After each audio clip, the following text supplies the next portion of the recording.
venus chercher. Si ce soir, nous sommes venus prier. Dis à ton voisin, nous sommes venus prier. Nous sommes venus prier. Nous ne sommes pas venus dormir. Je crois que chacun de nous a un très bon lit.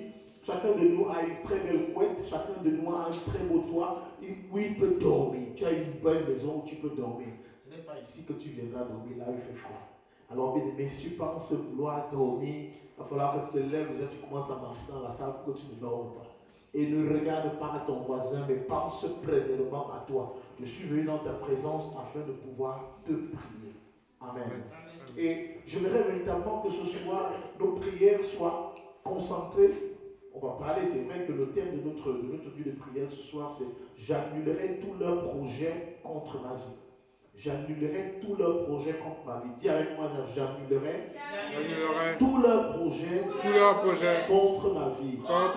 Mais bien aimé, avant d'annuler les projets contre leur vie, il faut que tu aies une certaine position par rapport à ces personnes-là, par rapport à ces esprits-là, par rapport à ces forces. Pourquoi? Parce que si tu n'as pas d'ascendant sur ces esprits, tu ne peux pas annuler leur projet. Amen. Il faut un rapport de force. Il faut une opposition. Tu dois avoir de l'ascendant sur eux. Si tu n'es pas à un certain niveau par rapport à eux, tu ne peux pas annuler leur projet. Amen. Tu ne peux pas annuler leur projet. C'est important de le savoir. Alléluia. C'est pourquoi, bien aimé, j'aime toujours enseigner, j'aime toujours vous le dire que, en réalité, contrairement à ce qu'on nous a enseigné à l'église, la délivrance se fait après le salut. Est-ce que vous le savez? Amen. La délivrance se fait après le salut et non avant le salut. Amen. Si on te délivre avant le salut, alors que tu n'es pas encore, d'abord c'est aberrant, c'est faux ça. Amen. Amen. Regardez tout ce qui se passe dans la Bible. Regardez la Bible entièrement. Depuis Genèse, on arrive à Exode. Dieu décide de sortir d'abord un peuple d'Égypte. Je vais aller voir leur mentalité au désert. La délivrance se passera au désert. C'est au désert que la délivrance va se passer. Ils sont déjà sauvés d'abord des mains de Pharaon. C'est ça le salut. Ils sont déjà sauvés des griffes de Pharaon. Ils sont déjà sauvés de l'esclavage. Dieu te sauve d'abord de l'esclavage et c'est après qu'il va aller voir au désert si tu es prêt. Amen. Amen. Et même Jésus sort des eaux de baptême. Le premier cadeau qu'on fait à Jésus, pour celui qu'on aime, voici mon fils en qui j'ai mis toute mon affection. Alléluia. Premier cadeau qu'on fait à quelqu'un qu'on aime de tout son cœur, c'est d'envoyer d'abord au désert. Premier cadeau, c'est là-bas qu'on va aller le délivrer. On dit, avant que tu ne commences l'œuvre, tu passes d'abord par là. Donc il te sauve d'abord. Il sauve d'abord Jésus de la verdict populaire, du regard que les gens avaient sur lui. Beaucoup de gens doutaient, est-ce qu'il est vraiment le Fils de Dieu? Est-ce qu'il est vraiment le Messie? Dieu fait retentir sa voix ce jour alors qu'il ose le baptême. Bien, mais pendant qu'il ose le baptême, il n'est pas seul avec Jean-Baptiste. D'autres personnes sont venues se faire baptiser ce jour-là. Ça veut dire lorsque la voix se fait entendre, les hommes entendent cette voix qui se fait entendre dans les cieux, que ce type-ci, si vous doutiez encore aujourd'hui, si vous posiez encore les questions sur sa personne, sur son identité, sur son rapport avec moi, voici mon fils bien-aimé. En lui, j'ai mis toute mon affection. Pas une partie de mon affection, mais toute mon affection. Même les poissons qui sont dans l'eau, parce qu'ils ont les pieds dans l'eau, même les poissons, celui qui se tient dans vos eaux là, les pieds que vous voyez là, c'est mon fils bien-aimé. Les oiseaux qui sont dans les airs, celui-là, celui qui se fait baptiser là, celui qu'on va plonger, celui qu'on va le plonger dans l'eau là, celui-là est mon fils bien-aimé. Donc ne doutez plus. Donc la création tout entière pouvait témoigner que ce jour-là, que oui, voici le Fils de Dieu en qui il a mis toute son affection. Amen. Amen.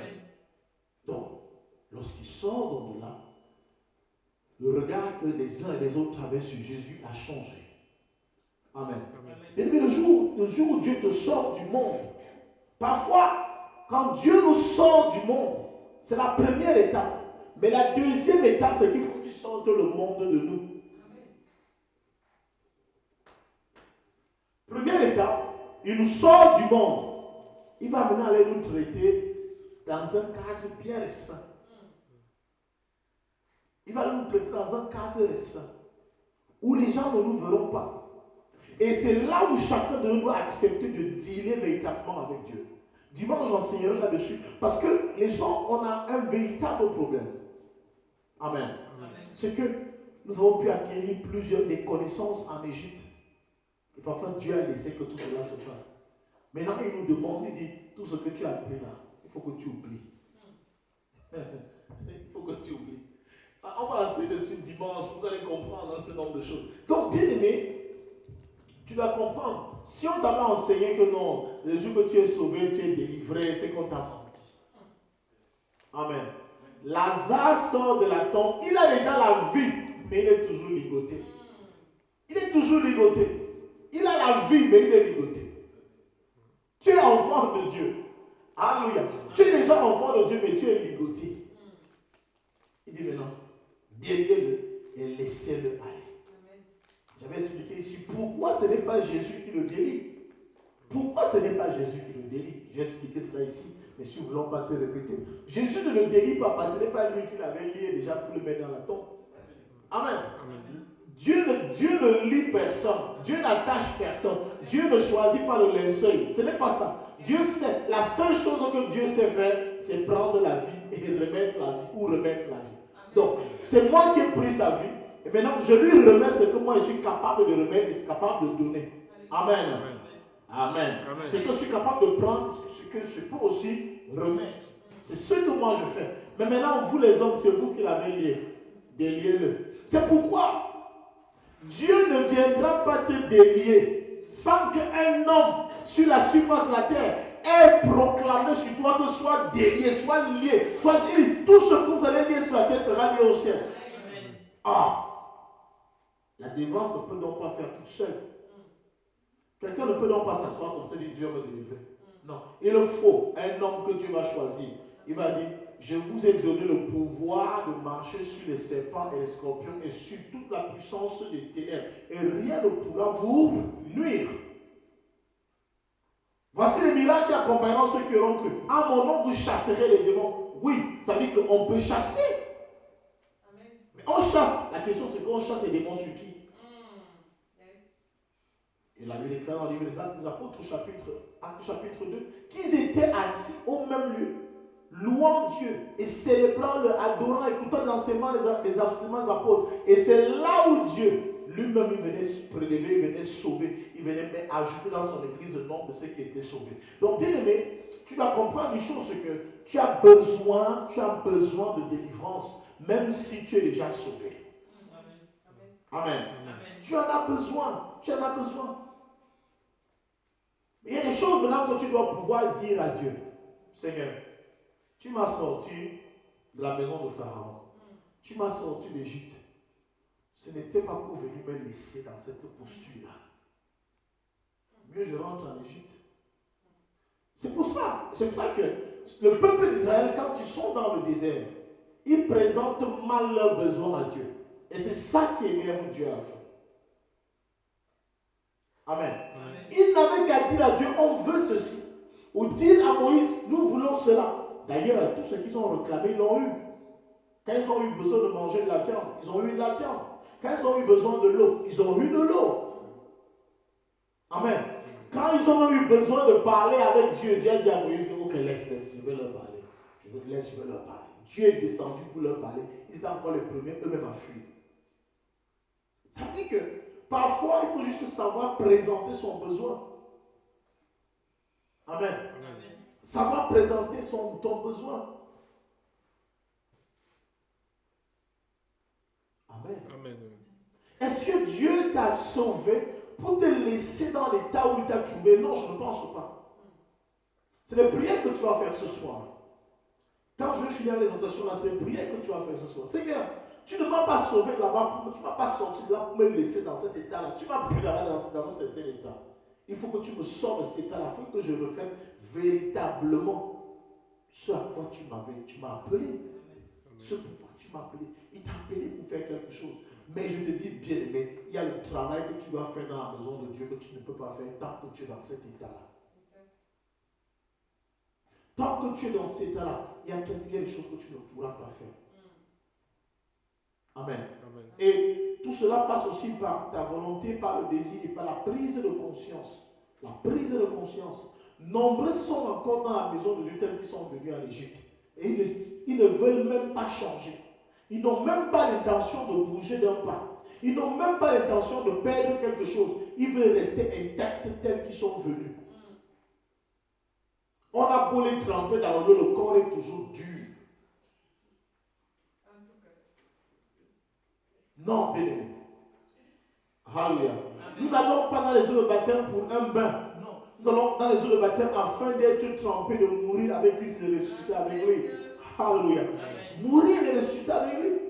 Nous voulons voir nos vies changer. Nous voulons voir nos mentalités changer. Nous voulons cesser d'être attirés. Parce que c'est la chose la plus difficile. Tu es à l'église, mais tu continues à être attiré par les choses du monde. Ça veut dire qu'il y a un problème. Et je dis encore, bien aimé, cette délivrance ne se fera pas seule, comme ça. Non, c'est toi qui dois la désirer. C'est toi qui dois la désirer. Peu importe ce que tu vas entendre, tu dois désirer ce changement. Tu dois vouloir dire, je suis fatigué. Les mêmes rêves que je faisais avant que je rentre à l'église, je continue à les faire aujourd'hui. Je fais même donc quoi à l'église? Mais je rentre où j'étais. Mais je vais continuer mes rêves chez moi. Amen. Amen. Amen. Les mêmes couches de nuit que j'avais, je continue à les avoir. Les mêmes blocages que j'avais. Je passais les nuits sans sommeil, sans manger chez moi. Même aujourd'hui, je suis toujours à l'église, je passe toujours des journées où je ne mange pas. Je n'avais pas d'emploi quand je suis dans le monde. Mais jusqu'ici, je suis à l'église, je n'ai toujours pas d'emploi. Qu'est-ce qui se passe? Seigneur, change mon histoire. Jésus, change mon histoire. Change mon histoire, Jésus, change mon histoire. Ma vie tout entière t'appartient. Jésus, change mon histoire. Ma vie tout entière t'appartient. Jésus, change mon histoire. Yahweh. Et je dis encore ici, bien-aimé, l'histoire ne peut changer que pour une personne qui est assez, qui est fatiguée d'être fatiguée. Quand tu dis je suis fatigué de mener cette vie-là, c'est là où Dieu dit ok, mais fais alors ce que tu dois faire. Tu sais ce qu'il y a à faire. Lève-toi. Celui qui veut voir sa vie changer doit commencer à faire des choses qui n'ont rien à voir avec ce qu'il faisait par le passé.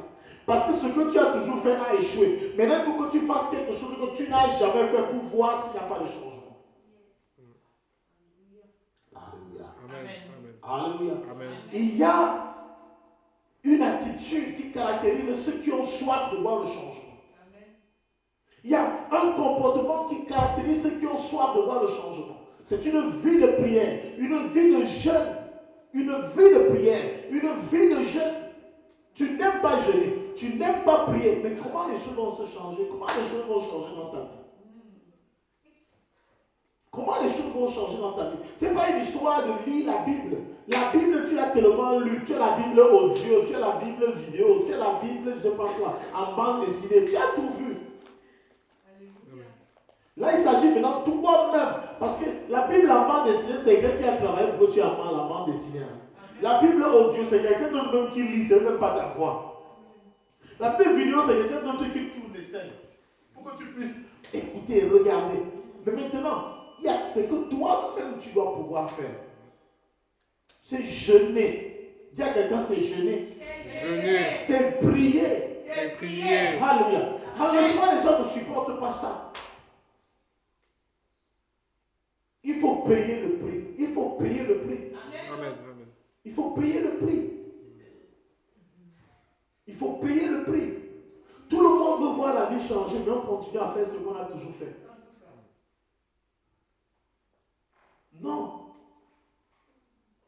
Il faut que tu acceptes et que tu puisses dire à Dieu, déjà en t'inspirant de l'histoire d'Israël, Seigneur, si tu ne changes pas mon cœur, je vais mourir dans le désert.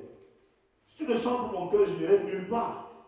Si tu ne changes pas mon cœur, ma façon de voir les choses, je suis sûr que je n'irai pas loin avec toi. Ne perds même pas le temps. Amen. Puis ne perdons pas le temps à Dieu. Sois capable de pouvoir lui dire à ton Seigneur, là où je suis là, si tu ne changes pas ma vie, je dis changer d'abord ma mentalité, changer mon comportement, changer ma façon de penser, ma façon de parler, ma façon d'être, mes habitudes, mes attitudes. Si tu ne changes pas ça, tu n'iras nulle part. Donc ne perds pas ton temps. Il faut que tu sois capable de dire, Seigneur, ne perds pas ton temps avec moi. Va essayer avec quelqu'un d'autre. Va essayer avec quelqu'un d'autre qui veut changer, qui veut évoluer. Parce que moi, là, je ne suis pas prêt à changer. Oui, il faut le dire. Il faut le dire. Vous savez, je vais expliquer ici que certains sont morts dans le désert, pourtant ils pouvaient rester en Égypte et vivre. Lorsque les 10 sortent, lorsque Moïse vient annoncer à Pharaon que Dieu demande que tu laisses aller son peuple afin qu'ils aillent le servir. Amen. C'était la condition. Laisse-les aller afin qu'ils aillent me servir. Ça veut dire que toute personne qui ne sort pas d'Égypte pour aller servir Dieu n'a pas compris exactement ce qui est en train de se passer. Il ne les sort pas, ils sont pour les sortir. Mais il les sort pour aller le servir. Mais le problème, c'est que cette même déclaration a un autre problème. C'est qu'en fait, celui que Dieu a envoyé, Moïse ne connaît pas qui est esclave, qui n'est pas esclave. Pharaon aussi ne connaît pas qui est esclave, qui n'est pas esclave. Pharaon sait que tous ce sont des esclaves, mais il ne sait pas qui est juif, qui n'est pas juif. Parce qu'en Égypte, en cette période-là, il n'y a pas que les juifs qui étaient des esclaves. D'autres peuples étaient aussi là-bas. Les Éthiopiens étaient là-bas comme esclaves. Amen. Donc, quand cela se passe, ils entendent qu'on a déclaré, Pharaon a déclaré que tous les esclaves sortent. Il ne leur dit pas que c'est ceux qui partent adorer le Seigneur au désert, qui partent adorer Dieu, qui partent pour aller servir Dieu. Alors, toi, on te dit qu'on dit la liberté pour tout le monde. Toi, tu vas rester. Tu vas rester. C'est comme ça que nombreux sont sortis sans savoir, ils ne savaient même pas là où ils partaient. On dit, ok, on est libre. On dit que liberté, liberté, liberté, Dieu Tout-Puissant, nous sommes libres, merci. On chante, les Juifs chantent les cantiques parce qu'ils sont descendants d'Abraham, d'Isaac et de Jacob. Donc ils ont une histoire avec Dieu. Mais il y a des suiveurs aussi. Le cerveau de l'homme retient facilement. Une chanson que tu ne connais pas, il suffit de 2 minutes que les gens chantent. Toi aussi tu as. Ils chantent comment? Oh, liberté. Non, mais son nom regarde de chanter aussi liberté. Sans savoir là où il partait. Sans savoir là où il partait. Amen. Amen. Ils arrivent au désert. Ils se rendent compte que le langage commence à changer. Il y a quelqu'un qui donne les ordres. On vient leur transmettre ces ordres-là. Moïse dit, Dieu a dit de faire ceci. Hey. Non, on ne savait pas que c'était comme ça. Non, on savait qu'il fallait sortir, c'était sorti. Donc il y avait autre chose. Ils sont surpris. C'est là où les gens comme Dathan commencent à vouloir monter le peuple. Ah, Moïse, là, c'est même qui? Il nous a fait sortir, il nous a fait venir ici. D'abord, on était en Égypte, nous on mangeait, nous on buvait. Vous savez, parfois, quand tu sors quelqu'un de la mer, excusez-moi d'expression, à un moment donné, il veut montrer qu'il est libre. C'est souvent ça à l'église. Hein? Tu pries sur quelqu'un que tu as ramassé, possédé, envoûté. Dès qu'il commence à voir un peu, la vie commence à changer, la peau commence à changer. La première personne sur laquelle elle monte sur la tête, c'est encore le pasteur. Tu aides quelqu'un, la première personne dont tu l'appuies, c'est encore toi. Tu dis, hey, frère, ma soeur, je ne sais pas si c'est comme ça que tu avais fait. Il n'avait pas cette intention-là. Tu es venu pour quelle raison? Qu'est-ce qui t'anime? Moi, je venais en frère, elle venait en ami. Amen. Et la personne commence à monter sur toi. Donc, je suis venu t'aider Dathan. Maintenant, tu es libre. Tu montes les gens contre moi. Dathan a commencé à monter les gens contre Moïse. Amen. Amen. Et c'est pendant ce moment-là que les gens ont commencé à se rendre compte que non, on a suivi les gens, on ne savait même pas là où on partait. Parce que quand tu le livres l'Exode chapitre 12, la Bible déclare qu'à un moment donné, quand Israël sort d'Égypte, une foule nombreuse aussi est sortie avec eux. Ils avaient aussi des brebis, hein. Ils avaient aussi les bœufs, ils avaient aussi les ustensiles en or, ils avaient aussi des choses en argent. Mais ils ne savaient pas là où ils partaient. Et ils arrivent au désert, le moment d'adorer Dieu arrive. Ils ne savent pas comment adorer. Et ils venaient juste pour la liberté. Ils venaient pour le prophétique. Maintenant, il faut ajouter le jeûne dessus. Il faut ajouter le jeûne. Il faut se sanctifier. Non, ça là, non. Vraiment, dites à Moïse, là, mieux rentre, mieux nous montre le chemin là où nous sommes sortis, on retourne en Égypte. Gêné. Ah ouais.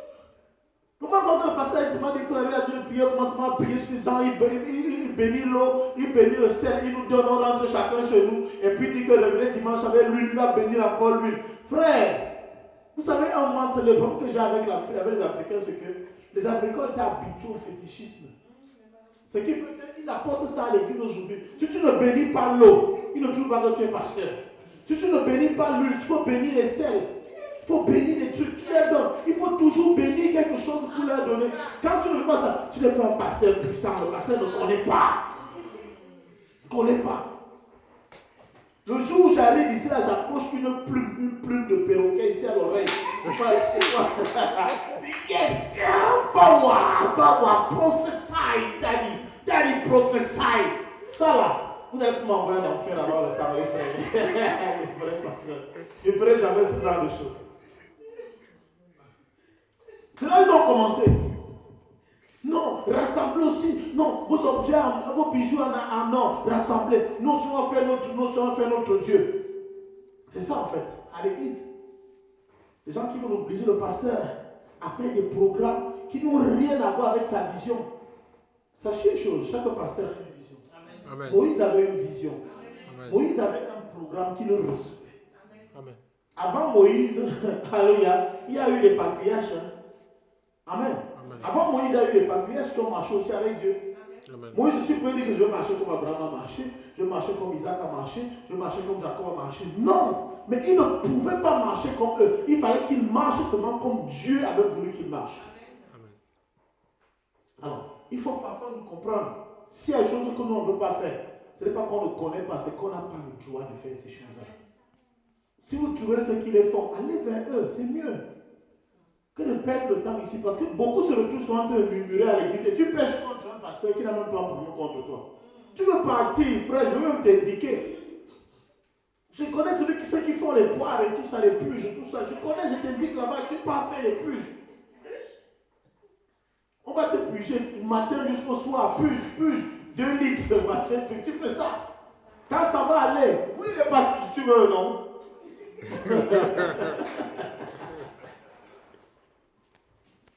Frère, maman, nous sommes sérieux, moi je vous dis ça. Je vous dis ce que je vous dis là, ça se passe dans les églises. Et je ne peux pas dire que c'est faux. Je ne peux pas dire que c'est du diable. Amen. Parce qu'en termes d'église aujourd'hui, en termes de spiritualité aujourd'hui, il y a des choses que Dieu peut ordonner à un homme de Dieu. Toi, tu as dit que c'est faux. Peut-être parce que toi, il n'a pas demandé de le faire. Ça peut être vrai chez lui. Amen. Mais le danger, c'est que toi qui es chrétien, tu commences à suivre ces choses partout. C'est que tu as fait ici, tu fais puge, là-bas tu fais poire, là-bas tu manges, là-bas tu fais ceci, là-bas tu vas là-bas, là-bas tu fais. Tout ça, tu seras perdu, à la fin tu n'as rien. Amen. Amen. Alors, lorsque le peuple suit comme ça, il suit comme ça Moïse et tout le peuple d'Israël, il se trouve au désert. Et qu'est-ce que la Bible déclare plus tard? Que tous sont morts au désert. Alors que s'ils étaient restés esclaves en Égypte, ils ne seraient pas morts. Vous voyez? Suivre les gens sans savoir là où tu pars. Pourquoi suivre les gens? Et je l'ai toujours dit, vous avez constaté quelque chose. C'est une vérité que vous devez accepter, c'est une réalité. Cela est démontré. Amen. Amen. Il y a des combats que vous n'aurez jamais quand vous êtes dans le monde. Mais dès que vous êtes dans le Seigneur, vous aurez ces combats-là. Pourquoi? Parce que automatiquement, il y a des zones dans la spiritualité. Dès que tu franchis cette zone-là, c'est-à-dire que c'est comme si une cible est activée. C'est comme un bouton qui est activé. On sait qu'il y a un nouvel ennemi qui est arrivé. Parce que toi, tu deviens dangereux pour eux. Amen. Amen. Voyez ceux qui sont dans le monde. Non, nous dirons qu'il y a ces choses qu'ils ne vivent pas. Amen. Amen. Il y a des choses qu'eux, ils ne vivent pas. Ça ne veut pas dire qu'ils sont en paix. Ça ne veut pas dire qu'ils vont bien. C'est-à-dire que c'est là, Satan n'est pas pressé avec eux. Il lui appartient déjà. Mais toi, le problème, c'est quand toi tu arrives, il faut que je finisse avec celui-ci parce que le temps que même pas qu'il se pose des questions et qu'il change comment c'est moi servir le Seigneur, ça va devenir un problème pour moi. Donc il faut vite l'attaquer, vite finir avec lui. Alors que celui qui est dans le monde, il ne le gêne pas, il dit je peux le prendre quand je veux. Parce qu'il est attaché, je le prends quand je veux, mais lui là, je peux m'échapper. Amen. C'est pour ça qu'on a les problèmes. Autre chose, je vais expliquer ici, c'est que nous sommes jugés en fonction de la vérité que nous connaissons. Si Dieu sait que tu connais la vérité et tu ne l'appliques pas, il sait que tu connais la vérité, il ne va pas donner des choses comme si tu ne la connaissais pas. Est-ce que vous comprenez ce que je dis? C'est-à-dire, tu ne peux pas agir comme quelqu'un qui est ignorant de certaines vérités de la part du Seigneur. Tu connais déjà la loi, tu connais la parole de Dieu. Tu ferais mieux de marcher sur cette parole-là, sinon elle se retourne contre toi. Amen. Allez voir un peu là où on juge un magistrat. Allez, toi, tu n'es pas magistrat, moi je suis magistrat. Et on commet le même délit. Et on se retrouve tous devant la barre. Amen. Vous allez voir comment on va nous juger. Ta sentence sera encore plus légère. Pour moi, on va dire que tu es censé connaître la loi. C'est ça en fait. Alors, bien aimé, vous ne pouvez pas être dans la présence de Dieu et vous continuez de galérer comme si vous avez tous les droits de pouvoir exprimer votre besoin à Dieu. Et il faut être sincère avec Dieu. Seigneur, je suis fatigué de mener cette vie. Tu m'as tiré de là, tu m'as placé ici. Change ma vie afin que je puisse te servir. Lève-toi. Il dit, lève-toi, je peux même te retourner. Alors, tu es censé, bien-aimé, tu es censé connaître un certain nombre de choses dans le spirituel. Tu es quelqu'un qui prie, tu es quelqu'un qui soit capable de prendre des jeûnes. Le mondain ne prendra jamais le jeûne, mais toi, tu dois prendre le jeûne. Parce que Jésus t'a dit, ce genre de démons ne partent que par le jeûne et la prière. Ça veut dire que tant que toi, tu ne jeûnes pas, tu vas les encadrer en toi.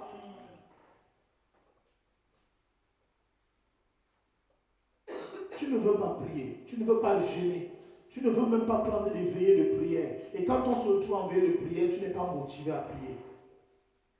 Ça va se faire comment? Ça va changer comment dans ta vie?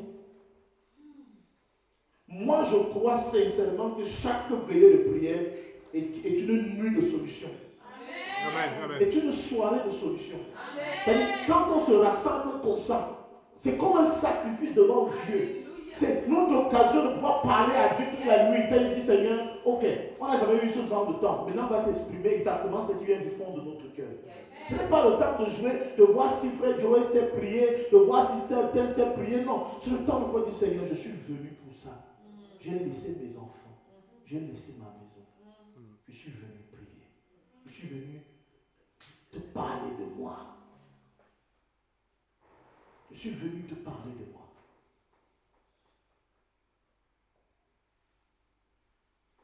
Je suis venu te parler de moi.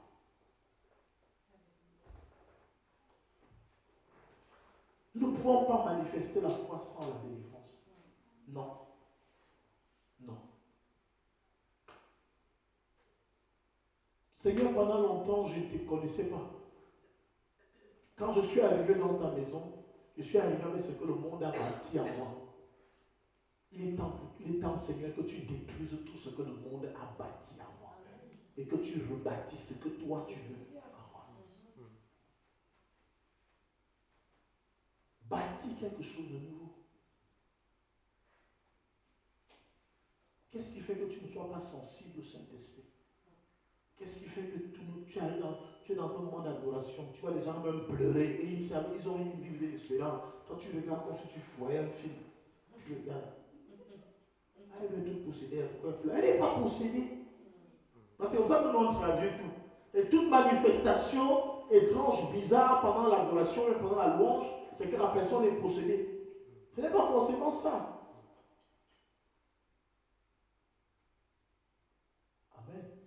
Moi, je vous assure, malgré parfois, je regarde comme ça, à la télé, comme ça, qu'une seule me touche, je me mets à pleurer. Parce que parfois, c'est ta vie qui défile devant toi. Ta vie défile devant toi, tu dis que, waouh, Seigneur, pourquoi tu te mets à pleurer?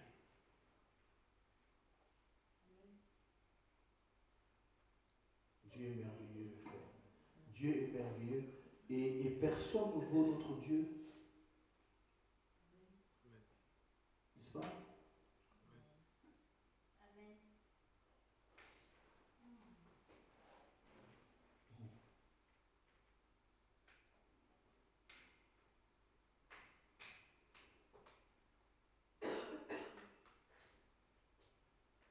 Vous savez, lorsqu'on est dans la maison de Dieu et qu'on n'a pas encore vécu une expérience avec Dieu, il y a certaines choses qui nous paraissent souvent normales.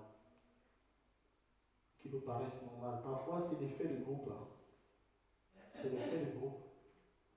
C'est-à-dire, le fait que tout le monde vive la même situation, que toi, il n'y a pas d'argent, les gens n'ont pas de travail. Quand tu regardes autour de toi, tu parles à ta soeur, je n'ai pas de travail. Elle te dit qu'elle aussi n'a pas de travail. Tu dis, oh non, ça va, je ne suis pas seul. Je ne suis pas seul. Et je ne suis pas marié. Oh, tu parles de mariage. Oh, il y a un cas qui m'a abandonné comme ça. Tu dis que, ah, c'est normal. On va se consoler. Frère, à l'église, c'est chacun pour soi, Dieu le pousse. C'est chacun pour soi, Dieu le pousse. C'est pour ça que je vous dis la vérité que, bien aimé Dieu, tous les conseils que mon père m'a donnés, s'il y a un conseil que j'ai aimé, quand j'étais tout petit, c'est qu'il n'y a pas d'amitié à l'église.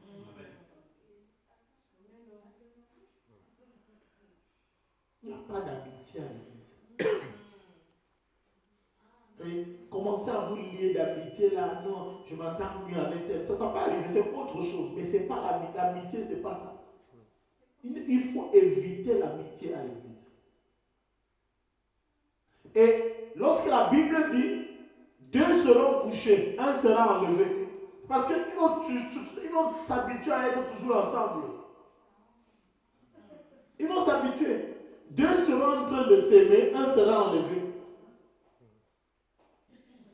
Amen. Deux seront en train de prendre le train comme ça là. Le train avec l'autre.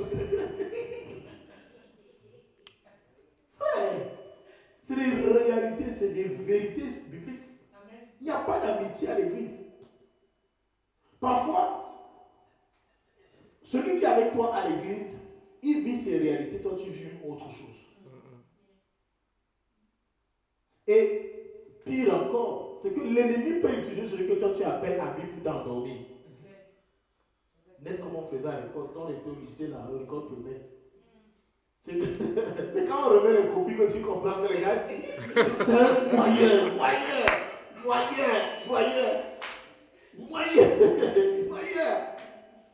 Toi, on t'a remis ta feuille depuis, on t'a déjà oublié même.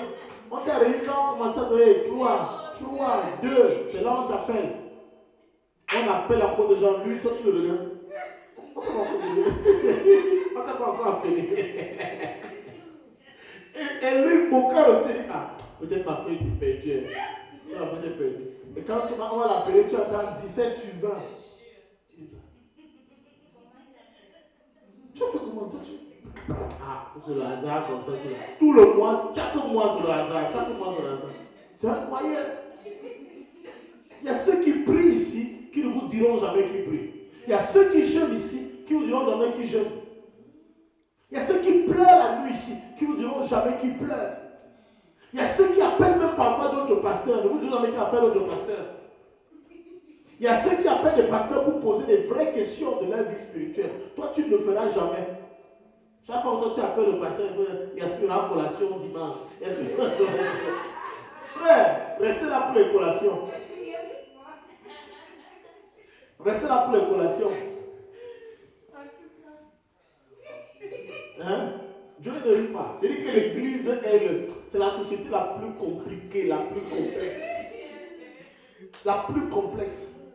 En fait, ce qui nous a tués quand on est arrivé à l'église, c'est qu'on a cru que l'église était le rassemblement des saints. Le rassemblement des saints. Ce qui fait que tu peux venir avec des bonnes intentions. Toi, tu ne connais pas. Donc, quand je te vois, je crois que tu es comme moi. Tu vois? Oh, toi tu vas arriver avec tes intentions, avec ta façon de voir, tu es calculateur, tu calcules, mais tu ne montres pas. Tu vois un peu? C'est à la fin que me rencontre quelqu'un, le gars, s'il ne te met pas ce que moi je pensais qu'il était, et tu m'as dupé, c'est déjà tard, c'est fini. Les années sont passées. Les années sont passées. Mais moi j'ai été abusé comme ça plusieurs fois. Et dit, même à l'église, tu travailles avec les gens, tu fais les choses avec les gens, tu es avec eux. Mais à un moment donné, tu te rends compte que quand on punit les gens à l'église, toi on te punit, on ne les punit pas. Tu dis, mais c'est quoi cette chose? Non, c'est toujours moi qu'on punit. Et tu ne peux pas t'exprimer. Pourquoi? Parce que c'est le fait du pasteur principal. L'un ne le touche pas. Toi, ton père aussi est pasteur, mais il n'est pas le pasteur principal. Frère, ne vous amusez pas à l'église. L'église n'est pas un lieu de jeu. Quand vous traversez ce seuil-là, de cette porte-là, écoute, vous êtes déjà dans une ambassade. Vous êtes à l'ambassade. Vous n'êtes pas chez vous. On n'est pas chez nous ici. C'est la maison de Dieu. C'est pour ça que je vous dis que tout ce qui est ici appartient à Dieu. Ça ne nous appartient pas. Amen. Ça veut dire que même nos conversations ici, même nos échanges ici, ce que nous faisons ici, que tu sois seul, la conversation que tu as sur cet hôtel, Dieu t'entend. Quand tu entres ici, il t'a déjà localisé ce que tu es là. Parce qu'on a loué cet espace pour lui rendre de la gloire, pour le louer, pour l'adorer. C'est pour cela que nous sommes ici. Alors, toi qui es ici, aujourd'hui, tu as la grâce de pouvoir être là. Et Dieu fait à tout prix que tu grandisses. Mais il faut que toi-même, tu le désires aussi. 2 ans, tu mets la même vie. 3 ans, tu mets la même vie. Tu ne te poses pas les questions. Tu continues à mener la même vie que tu menais avant d'arriver ici. Tu ne te poses pas les questions. Pourquoi je suis là? Le changement est où? Qu'est-ce qui a changé dans ma vie? Qu'est-ce qui a changé dans ma vie? Est-ce que j'ai évolué? Ma vie de prière, même rien n'a évolué. Les gens parlent en langue à côté, le moment où je commence à forcer le parler en langue. Pourtant, tu sais que ce que tu dis là, ce n'est pas le parler en langue. Les gens prient 3 heures de temps, ils ne se fatiguent pas. Toi, tu n'arrives pas à prier pendant 2 minutes. Tu es fatigué. Tu es fatigué.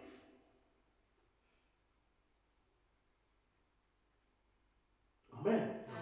Amen. Amen. Vous savez, aujourd'hui, le truc, c'est quoi? C'est que tout le monde veut prier en langue. Tout le monde veut prier en langue. Tout le monde veut prier en langue. Prier en langue. Les gens veulent faire l'effort de parler à Dieu selon ce qui vient de leur cœur. Parlez, dites à Dieu ce qui est dans votre cœur. Même si votre vocabulaire est pauvre, même si votre vocabulaire, vous n'avez rien en vous, dites à Dieu ce que vous voulez. Amen. Amen. De parler en langue, c'est les cas exceptionnels. Ce n'est pas que tu là, on te demande d'imposer les mains au malade, on te demande de payer les offrandes, tu commences à parler en langue. C'est pourquoi? C'est pourquoi? C'est de la faiblesse dans la prière. On ne vous demande pas d'avoir des longues prières, mais une prière précise et concise. Tu dis à Dieu ce que tu penses. On te demande de bénir les offrandes des gens. Dis ce que tu veux que Dieu fasse dans les vies de ces gens-là. Et tu veux que Dieu reçoive les offrandes. Dis-le-lui.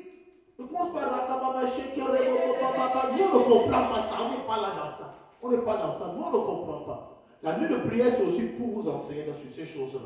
Amen. Amen. Ce n'est pas que prier, c'est pour que vous priez efficace. Et priez efficace. Amen. Certains prient 4 heures de temps. Ils ne font rien devant Dieu. Dieu ne se retourne même pas pour voir ce qui se passe. Un autre prie pendant 2 secondes. Dieu, il captive l'attention de Dieu parce qu'il a dit ce qui vient de son cœur.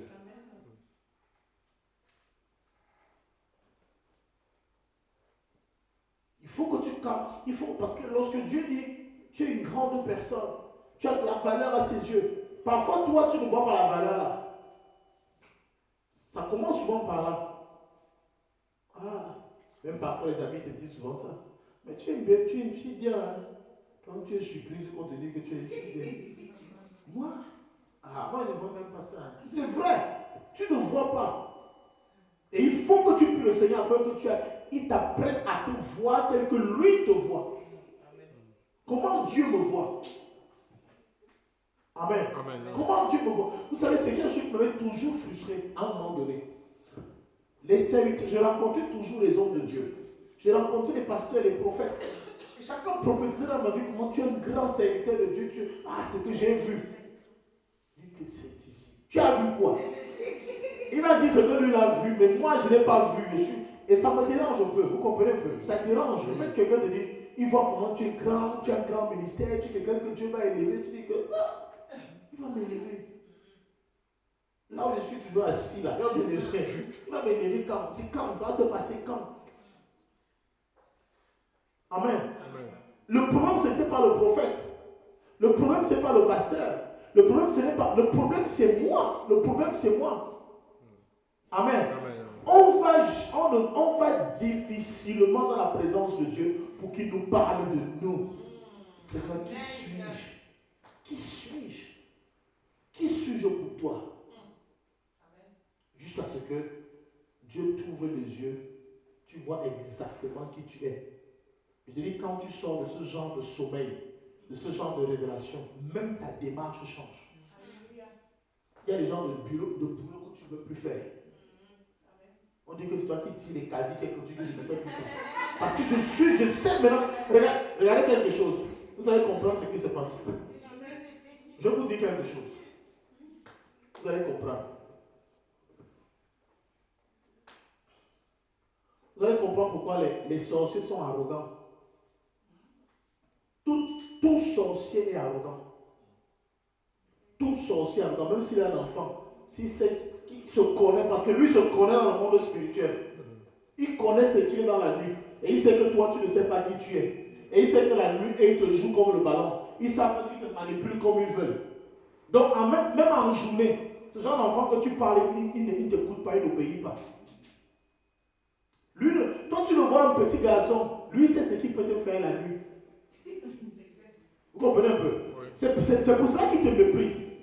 Et c'est pour ça qu'il est gonflé, parce que lui se connaît spirituellement. Toi, tu l'appelles ton enfant. Tu l'as chaque fois que tu l'envoies, il ne parle jamais. Il te manque comme il veut et il s'en fout, tu ne vas rien lui faire. C'est parce que lui se connaît spirituellement. Et c'est la seule raison qui fait en sorte que le sorcier soit arrogant en journée. Dans la nuit, il n'est pas arrogant, mais c'est en journée qu'il est arrogant parce qu'il connaît sa valeur dans la nuit.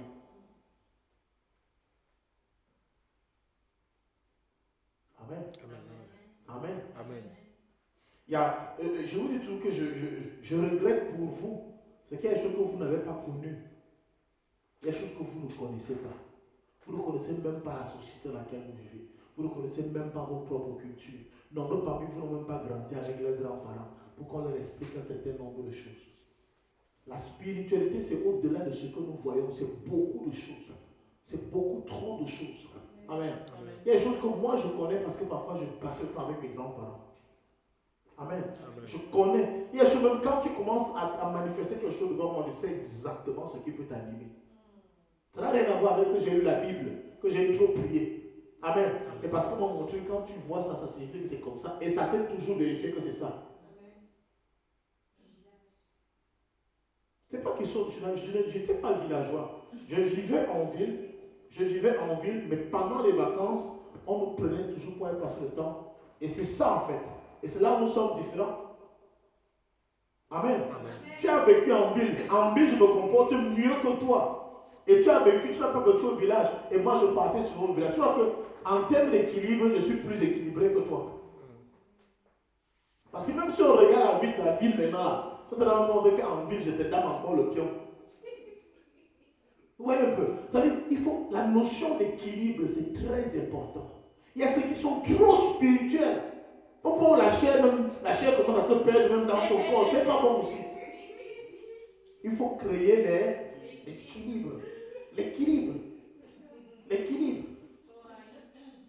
L'équilibre. Tu jeûnes, tu manges. Tu jeûnes, tu manges. Tu ne veux pas que jeûner, tu ne manges pas. Tu ne veux pas que manger, tu ne jeûnes pas. Il faut créer l'équilibre. En une semaine, tu peux que la semaine suivante, jeûner 3 jours. La semaine prochaine, je vais jeûner plutôt 4 jours. C'est comme ça. La semaine qui arrive, je vais jeûner 2 jours. La semaine après, je vais jeûner 3 jours. C'est comme ça qu'il faut faire. Toi, par an, si on n'a pas donné un jeûne ici à l'église, là on dit même que 4 jours. Toi, tu jeûnes 1 jour et tu jeûnes une demi-journée. Tu casses, tu romps ton jeûne à 12 heures. Et tu dis que tu as jeûné, frère. Tu vas faire comment? Ce n'est pas question d'intention. Ce n'est pas ça l'intention. Ce n'est pas ça l'intention. Parce qu'il y a une consigne, on t'a donné un temps de jeûne. Ce n'est pas l'intention. C'est la désobéissance, tu fais les choses comme tu veux. Alors, voilà ce que nous devons apprendre aujourd'hui, c'est que Dieu a laissé toutes les cartes entre nos mains. Est-ce que vous voulez le changement? Est-ce que tu veux le changement dans ta propre vie? Et à un moment donné, quand tu te rends compte que tu ne veux pas de changement, Amen. Amen. Amen. Sache que alors que tu ne veux pas de changement, tu deviens même un obstacle même pour l'avancement des autres. C'est ça, c'est ce qui est dangereux à l'église. C'est qu'en fait, à un moment donné, tu crois que c'est ta vie. Mais tu ne sais pas que ta vie commence à être, ça commence à gêner toute ça gêne toute l'église, l'organisation de l'église, ça gêne les activités de l'église. Ça gêne. À cause de toi, à cause d'une seule personne. À cause d'une seule personne. Le fait que toi, tu marches comme tu veux, amen, tu bloques les activités de l'église. Tu vois donc que ta ville, c'est ça que notre vie ne nous appartient plus. Est-ce que tu jeûnes parfois pour toi? Dieu t'a appelé pour te placer dans un groupe. Et toi, tu décides de ne pas faire. Or, en te plaçant dans ce groupe-là, il savait ce que toi, tu allais apporter. Et tu dis comment il n'apporte pas. Et on sent automatiquement le fait qu'il y a quelqu'un qui ne fait pas son travail. Quelqu'un qui ne fait pas son travail. Si on veut construire une maison, celui qui doit tourner le ciment dit qu'il ne tourne pas le ciment. On a le ciment, on a le sable, on a de l'eau, mais quelqu'un dit qu'il ne tourne pas. On va construire la maison? Non. C'est la même chose. C'est la même chose. On doit accepter à un moment donné que nous appartenons déjà à une famille. On appartient déjà à un groupe. Et chacun de nous doit faire l'effort de travailler à son niveau. Parce que sans moi, je suis un obstacle, je suis une pierre d'achoppement pour mon frère, pour le peuple de Dieu, pour la famille. C'est à cause de moi que l'œuvre n'avance pas. Amen. Parce que quand toi tu peux faire qu'on se sanctifie, toi tu es avec les hommes à gauche, toi tu es avec les hommes à droite, toi tu voles à gauche, toi tu voles à droite, et on se retrouve tous ici à de prière, on prie. Et tu es là. Ça c'est l'esprit d'Akam. Akam est là. Il a détourné le manteau, il a caché il allait cacher chez lui. On commence à fouetter Israël, on tape Israël, rien ne marche. Il est là, il est calme chez lui, il est calme. Il est calme. Lui me dit encore, je ne sais pas pourquoi nous attaquons aujourd'hui. Je ne sais pas pourquoi les gens ne viennent pas dans l'église ici. Avec comment je connais comment notre père prêche, avec gens que papa prêche là. Parce que quand il enseigne, non. Et pourquoi l'église ne remplit pas? Alors que c'est toi-même, c'est toi. C'est toi. C'est toi. Vous voulez qu'on commence à prier comment? Que le feu descende et brûle toute personne qui... Non, frère, on ne va pas vous tuer ici. Mieux vous rester à la même chose. Amen. Amen. Frère, l'œuvre de Dieu n'accepte jamais d'être un obstacle à l'avancement de l'œuvre. Amen. Dieu peut vous laisser faire ça pendant un temps. À un moment donné, il va vous exposer. Il va vous exposer. Et quand il expose, c'est vraiment pour que vous ayez honte. Il y a des choses que Dieu peut gérer en cachette entre vous deux. Mais s'il se rend compte qu'il a déjà attiré ton attention, parce que ce que je suis en train de dire, c'est comme une façon pour Dieu d'attirer l'attention de quelqu'un ici.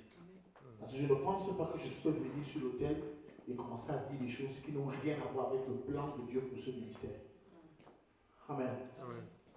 Alors, si Dieu se rend compte qu'il a parlé ainsi, mais personne ne veut écouter, personne ne veut s'exécuter, alors il va t'exposer un jour. Il va t'exposer un jour.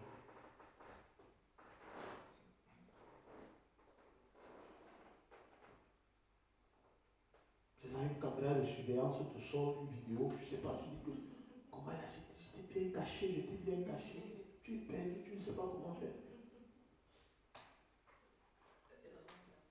Il faut arrêter ça, je vous en prie. Arrêtez. Arrêtez. Pour ceux qui ne sont pas mariés, attendez vos maris. Pour ceux qui ne sont pas mariés, attendez vos femmes. Ça viendra. Pour Pour ceux qui parlent de tout, parlez de ce que vous connaissez. Parlez de ce que vous maîtrisez. Il y a une situation que tu es en train de vivre, que tu ne comprends pas. N'ouvre pas ta bouche juste parce que la bouche est ouverte et que tu as les mots dans ton ventre. Ne sors pas. Amen. Ne sors pas les paroles de ta bouche. Cultivez cela, la patience. Quand ça ne va pas, je m'en vais vers quelqu'un qui pourra m'expliquer. Et là, je grandis. Là, je grandis. Ne détruisez pas vos vies. Dieu ne vous a pas appelé de la mort pour que vous veniez encore connaître la mort ici. Il vous a appelé de la mort pour la vie. Et vous devez prospérer, vous devez vivre. Amen.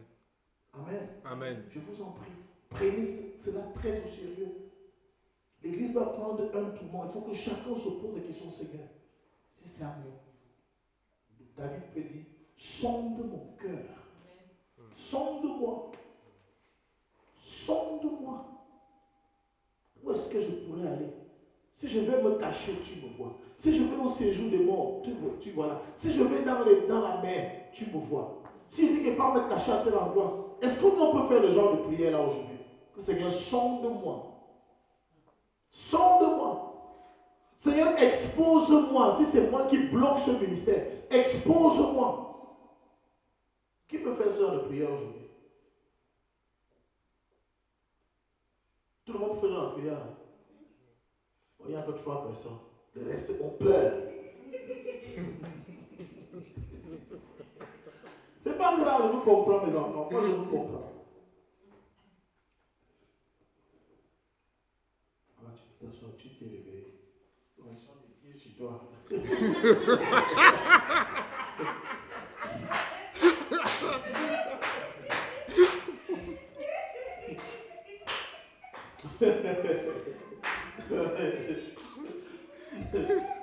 Amen. Donc Seigneur, sonde-moi, sonde-moi, sonde-moi s'il y a des choses qui ne vont pas. Sonde-moi, retire-les, retire-les. Paul peut dire, il dit, le mal que je ne veux pas faire, je le fais, et le bien que je veux faire, je ne parviens pas à le faire. Ça veut dire qu'à un moment donné, il y a des choses que tu fais, c'est plutôt l'iniquité, ce n'est même pas le péché, c'est gravé en toi. Et il faut que tu passes par la délivrance pour que cela parte. Donc il y a des choses que tu peux voir que moi je vais cajoler, je vais garder, pourtant ce n'est même pas à ton niveau. Ce n'est même pas à ton niveau. Mais ce qui est mauvais, c'est que vous n'en parlez jamais. Je n'ai jamais vu une femme qui accepte que je bavarde trop. Et pourtant, tout le temps, on lui dit que tu bavardes beaucoup. Il faut que tu arrêtes de bavarder comme ça. Il faut que tu comprennes qu'à un moment donné, ça peut être ce qu'on appelle l'iniquité. L'iniquité, ce n'est pas au niveau du péché. Hein. Amen. Amen. L'iniquité marche dans ton sang. Tu bavardes tellement. C'est-à-dire que toute situation, tu bavardes, tu bavardes, tu bavardes. Oh, ça peut être là ce qui détruit l'église. Ça peut détruire ta vie. Seigneur, aide-moi. Je ne sais pas ce qui se passe dans ma chair. Je ne sais pas ce qui se passe dans ma vie. Le mal que je ne veux pas faire, je le fais. Les choses que je ne veux plus faire, je les fais. Je ne sais pas ce qui se passe. Père, j'ai déjà confessé. Ce n'est plus au niveau de la confession. Ce n'est plus au niveau de la confession. Parce que je suis sûr que tu as sûrement confessé ces choses-là. Mais là, ce n'est plus au niveau de la confession. C'est au niveau que ça vit en toi. C'est nourri chaque jour. On nourrit cela. Tu ne nourris pas, c'est les actes que tu poses. Chaque fois que tu poses là, tu nourris la chose. Amen. Amen. Il faut désirer une délivrance profonde. Il faut désirer une libération profonde. Que ça sorte. Et que tu sois quelqu'un de libre, totalement.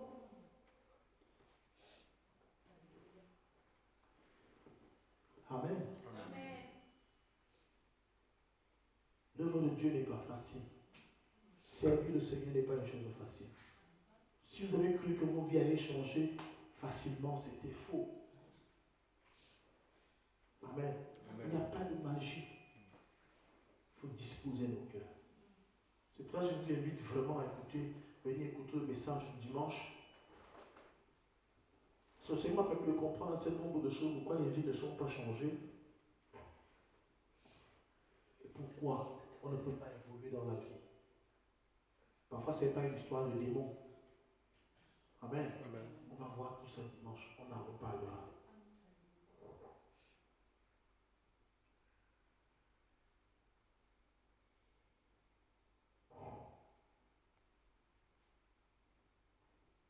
a dit, nous ne pouvons pas aller loin si Dieu ne nous délivre. On ne peut pas aller loin. On ne peut pas aller loin. Qui a déjà vécu cela ici, ou alors tous par ailleurs? Et quand tu vois quelqu'un d'autre débordé de zèle ou de foi, tu te demandes comment est-ce que lui fait? Que tu ne comprends pas comment lui fait. Comment il fait pour être zélé comme ça? Tu te l'as posé la question un jour. Tu te dis, mais comment est-ce que lui fait? Amen. Amen. Et tu as même essayé, mais tu ne parviens pas. N'est-ce pas? Et tu vois une autre femme qui chante, tu dis que, tu vois un autre frère qui prêche, tu dis, mais comment est-ce que lui fait? Comment lui? Si tu parviens à te poser ces questions, ça veut dire qu'il y a quelque chose, c'est déjà bien.